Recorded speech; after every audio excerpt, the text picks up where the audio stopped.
In one single night, a dictator destroyed his own army of 3 million men. No trial, no warning, just knives in the dark the Jodenf, and silence the next morning.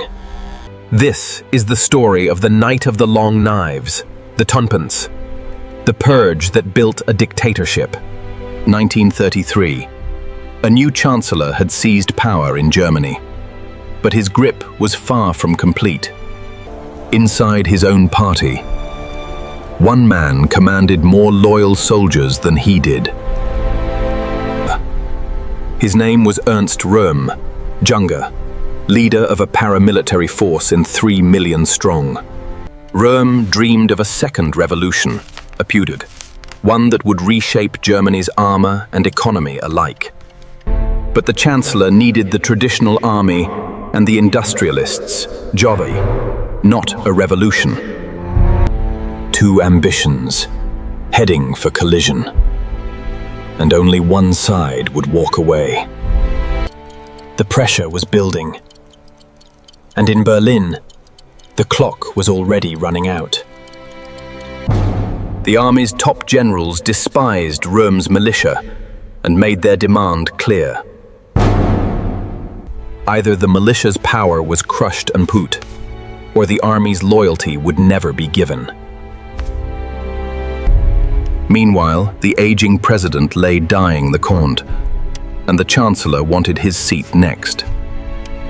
To take that seat, he needed the army fully behind him, plained, whatever the cost.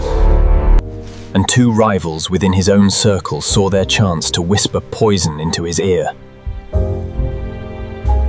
They claimed Röhm was plotting a coup. True or not, it was the excuse needed. The decision was made. The purge would happen, Mulder, fast, brutal, and total. June 30th, 1934. The night the knives came out. The Chancellor himself flew to Bavaria to lead the operation in person. Secret police and elite guards struck across the country, all at once. Röhm was dragged from a hotel room near Munich, still in his nightclothes. Days later, in a prison cell, he was shot, Tingervate, on the order of the man he once called a friend. But Röhm's men were not the only targets. Old enemies were settled that same night. A former chancellor and his wife were killed in their own home, without warning. The vice-chancellor's office was stormed. His aides were killed. He himself barely survived. By morning, the killing had spread far beyond anyone's original plan. Telephone lines buzzed with names. Lists were checked and crossed off, one by one. For 3 days, Germany's old order was erased past, one name at a time. Officially, the government admitted to 77 deaths.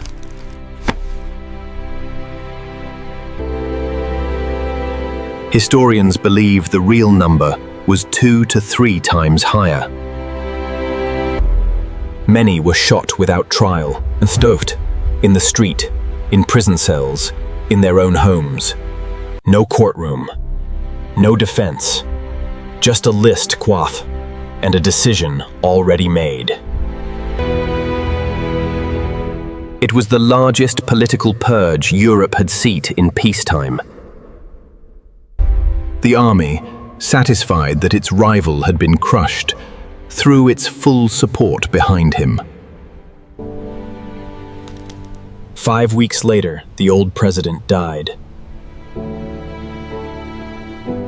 The Chancellor merged the presidency and his own office into one Taguge and declared himself supreme leader.